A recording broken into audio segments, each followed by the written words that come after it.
Do you ever feel like your own worst enemy when it comes to saving money? You make a plan, you make a budget, and you swear this month will be different. And then life happens. A fancy dinner or a surprise sale or even that gadget you've been eyeing, and then poof, your savings plan is gone. But what if the reason you're struggling has almost nothing to do with willpower? And hi, if you're new here, my name is Sophia. I am your financial freedom coach, and hit subscribe so you can save more money. It's not that you're bad with money. The real reason you can't seem to save money is your brain is hardwired against it. We're all running on ancient survival software that's fantastic for avoiding tigers, but terrible for modern finance. Your brain is literally sabotaging savings with biases you don't even know you have.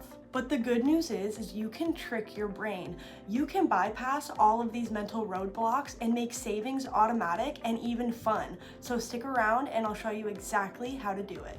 Why your brain hates saving. First off, let's get to know the enemy because it's a little bit in your own head. Our brains evolved to prioritize one thing: immediate survival. Getting the reward right now, like a handful of berries, was way more important than planning for the winter that was months away. That ancient programming is still running the show and creates two major villains in your financial story. The first villain is the present bias. This is your brain's "I want it now" impulse. When you see something you want to buy, your brain anticipates a hit of dopamine, the feel-good chemical. Spending delivers that reward almost instantly, but saving, well, that reward is way off in the future, like a good retirement or a down payment for a house. To your ancient brain, the savings reward can almost seem abstract and unreal. It will nearly always choose the instant pleasure of spending over the delayed gratification of savings. The second villain is loss aversion.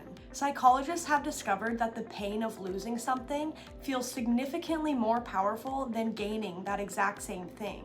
Some studies suggest that it's even twice as more powerful. So when you put money from your checking account into your savings account, your brain actually thinks it's a loss and not a win for your future self. Your brain processes it as an immediate loss to spending money. That $200 that you're trying to save can actually feel like losing $200 today, and that sting can make you resist at every turn. It's why you might cling on to a failing investment, refusing to lock in the loss, or why you put off saving when you know you should be doing it. These two forces alone create a battle that willpower alone cannot win. So we're not gonna fight our brain, and we're gonna fight back with these 6 hacks to automate your savings. The first trick to fool your brain is changing the label of your savings. This is a direct counter to loss aversion, using a principle called mental accounting. Right now, you probably view savings as what you do with the money that's left over, and that makes it optional. Instead, treat savings like a non-negotiable bill,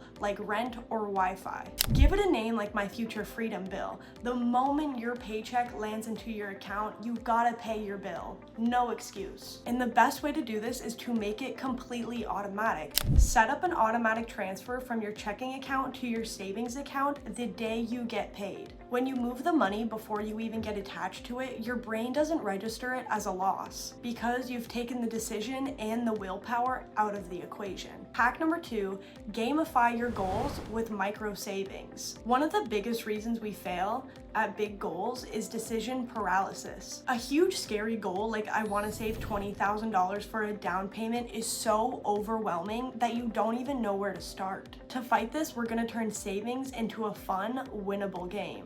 Instead of staring at that $20,000 mountain, today, the goal is to save $10. Suddenly, it seems easy and achievable, and your brain sees it as a win you can achieve right now, and that will keep you motivated. Hack 3, name your savings, give your brain a target. This hack is all about fighting present bias. As I said before, the boring abstract idea cannot compete with a brand new iPhone that you can buy today. So we need to make your future just as exciting. Stop calling your savings account general saving. That's boring, it doesn't inspire. Instead, create separate accounts with vivid, inspiring names. Don't just save, start funding your trip to Italy in 2026, your debt-free life fund, or even a weekend cabin in the woods. When you name your goal, you give your brain a complete picture to latch onto. That $50 transfer is no longer money just disappearing. That's a plane ticket, a feeling of freedom, or even just a cozy fireplace. This visualization makes the future reward feel more tangible and immediate, and it gives you an emotional reason to save.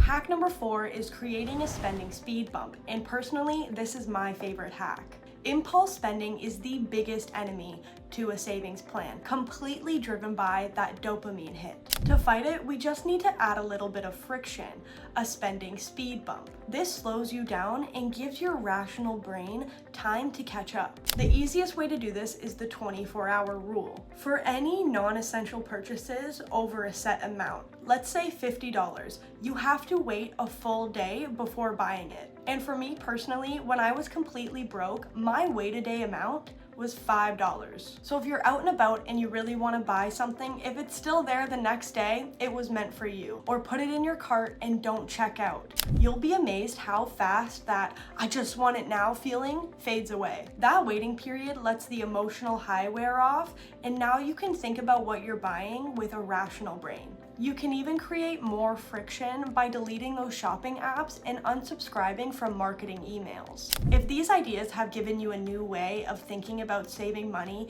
it would be greatly appreciated if you could hit that subscribe button. It does make a huge difference for my channel and tells me to keep making more content like this for you. We know the fear of loss is incredibly powerful, so let's flip the script and use it to our advantage with a technique called loss framing. Instead of telling yourself, "I'm saving $300 for retirement," tell yourself, "I'm investing $300 so I'm not broke and dependent when I'm older." Can you feel the difference? The first one is a nice positive, but the second one is triggering your brain's powerful loss aversion in a productive way. You're actively preventing a future disaster. Hack number 6, curate your financial environment. Your environment has a massive impact on your behavior, often more than you realize. If your social media is constantly parading with luxury goods, or your friends are always pushing you towards a night out, your brain is constantly bombarded with spending. It's time to become the architect of your financial world. Unfollow those accounts that make you feel envious or inadequate. Unsubscribe from all those marketing emails that say 24-hour sale. And when it comes to friendships, politely decline or suggest something that's a little bit more budget friendly. This isn't about feeling deprived, it's about removing the subconscious pressure to spend, replacing all of those negative triggers into positive ones. As you can see, the secret to saving is not being some financial wizard or having superhuman willpower. It's about understanding your brain's quirky, ancient programming and building simple systems to push you gently in the right direction. If this video gave you a new way to think about money, make sure to hit that subscribe button because it helps me help you save more money. And now that we're saving all of this money, let's make sure that we have the budgeting basics down. I'll see you in the next video. Bye.